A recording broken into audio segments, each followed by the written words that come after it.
it's not surprising to me that you're doing well in comedy, because I think people hit two problems with language. One, they're not willing to even speak. And then the second thing is that sometimes you have people who are willing to speak, but they're not really being themselves in the second language. I think so, because everybody I loved left me, so I have nothing to lose. You have nothing to lose. You know what? That's what I got. You want to leave? You. Yeah. And that energy is the sort of thing that's going to drive you through that hard stuff. Because there's two types of people that make it in performance. One is the people that have enough money, they can just kind of like keep doing it slowly forever, and eventually they just know everybody and they're okay. And the second type are the people who like have everything to lose. They've staked it all. This is I can dance, that's the only thing I can do.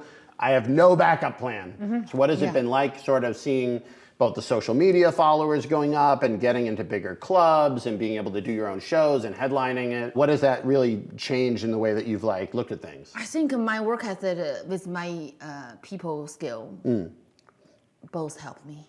Because I am very grateful. If you help me, I'll be grateful. A lot of people in the business as an artist, they are very spacey. Somebody literally launched their career. They don't even talk to them anymore. Those people lose in a long run, because there's a lot of talents. If I helped you, you don't have to suck my but like I want you to at least say hi, or during the holidays send a card, or just this shows when you are in public. When you talk about your journey, mention my name. You don't have to be like, oh, just mention, like I talk about John Singleton because he was there for me. He told me like nobody, sometimes he help people whose big stars are, like, they don't talk about. They just like, oh, I guess I woke up, I decided something. I don't do that. If you help me. That appreciation goes a long way. Like, because it's like, I think also, especially when you get to a point in life where you're like, I want to help people.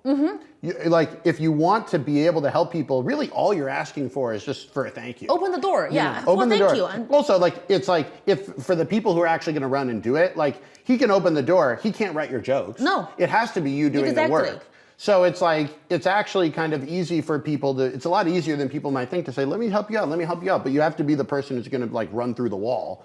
So that when you do succeed on the other end of it, you can say, oh, thank you so much. That was a big deal. I mean, that's why I always like, even now, like, I always tell people, it's hard in Hollywood, but in China, I always still, first introduction, who are you? I say, I'm Ding Guangquan, the 徒弟. I'm Master Ding's disciple. Master Ding gave me this fan. It's gorgeous. 对，爱杰西弟子 拜师留念. Oh, that's拜师的时候送的。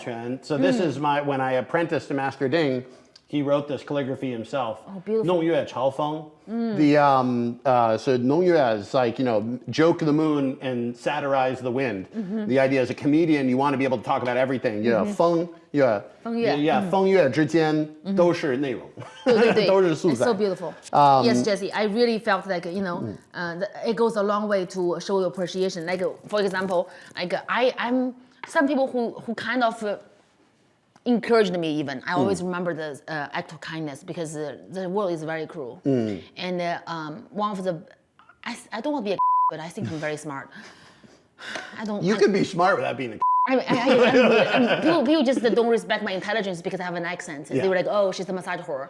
I wish I can be, I'll make more money, but I'm not. That's the easy money. You've got the hard money. No, the comedy money is never the easy money. It's hard. So I'm actually very intelligent. Bitches, stop trying to fuck with me. You're gonna get wrecked. Lose. You're gonna lose. You're gonna lose. And it's gonna be painful and embarrassing. You asshole. Don't the whole time. Bitches, don't try to undermine my intelligence. It's gonna be bad.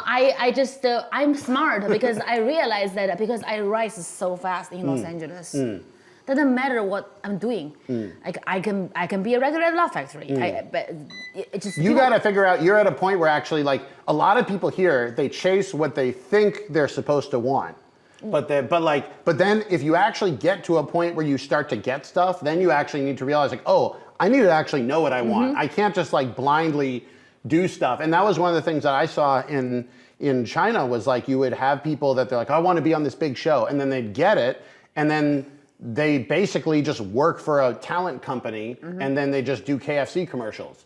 And they and that's not bad. Like, good, get your money. KFC, fantastic chicken. But like the reason it stops and then eventually usually it kind of like peters out is because they mistook the, they say, oh, if I want to be a comedian, I want to be a regular at the Laugh Factory or whatever. And they forget that like, well, the point of it is not just to show up at a room every day. No. You know, you have to have a reason why you want to get there. Yeah. So what was, for you, for the comedy, what's the reason that you want to get there, that you can say, yes, I want that opportunity, I don't want that opportunity? I think it was very funny. My first month doing open mic, when I was on my knees cleaning the bathroom, because I said, my mom always tell me, you open a place, the cleanest place should be the toilet. You should be able to drink that water. That's how clean that should be. That's your mom's, opening a comedy club 101, according to your mom. We grew up in a restaurant, so she's the business owner, so I know business. Yeah. So I always want to make sure things are, because comedy clubs are disgusting, you know. So I want to make sure everything's clean and nice. I was in the bathroom cleaning the toilet. I was just looking into myself in the mirror. It was like my first month. I said, I want to be the first Chinese comedian to ever play the Apollo Theater, to headline, to do 1 hour and get a standing ovation. And then they're like, that's the goal. Yeah. That's the goal. Yeah, I did it in 4 years. 4 years, so you had an extra year on it. Yeah. That's amazing, man. So that happened, and to that moment, I every day. The Apollo. Cheers. So that was a goal and impossible. The only woman who did it was Phyllis Diller. She did Carnegie Hall in 6 years. She performed at Carnegie Hall, 6 years in comedy. What was it like performing at the Apollo? It was such a battle. I fought hard for it. If I do it again, I won't do it. I guess I will still do it because I'm me. But it was so difficult in every single way. I did not get any sponsors. I had the ticket link very late. They didn't give me until 2 months before the show. It's 1,600 people. Yeah, that's a lot of tickets to sell. You are gonna do it. If you are doing the Apollo, you better sell the bitch out or don't do it. So I need to pull the plug or do it. Yeah. So I decided to do it. But that's a hard way to do it. That was not the easy way. I made it happen. You made it happen. I got a standing ovation. I got all of the important people there. There we go. And Rosario Dawson came with her mask to support me because she's the queen of East Village. You know, she came. It was beautiful. It was amazing. But I think because I want to do that in 5 years, so every single day I work towards that. Is that if I do 1 open mic, that's not enough. I do 10. I get home, I still write more. Then I tape a little joke on camera for TikTok. That was right before pandemic. And when I closed my club, there's a pandemic, I have a choice. My ex-husband is like, I'm not paying for this shit. Because you are not funny, you don't speak English, you're not doing this. So I remember driving to the Real on La Cienega to sell my Birkin bags. So I can keep the club alive. So I sold the 5 Birkin bags to be paying the rent. There we go. That's the real joke. So if you're ever sitting in a comedy club, people think like, oh, a comedy club make money. Comedy club's a horrible business. No, you don't. It's a horrible business. And I say this as somebody who loves comedy clubs. I didn't have any Birkin bags to sell, but we did make a little bit of money from the tickets and stuff like that. But it's not an easy business. And no, so it's very hard. You were like, so you were in, and so do you feel like?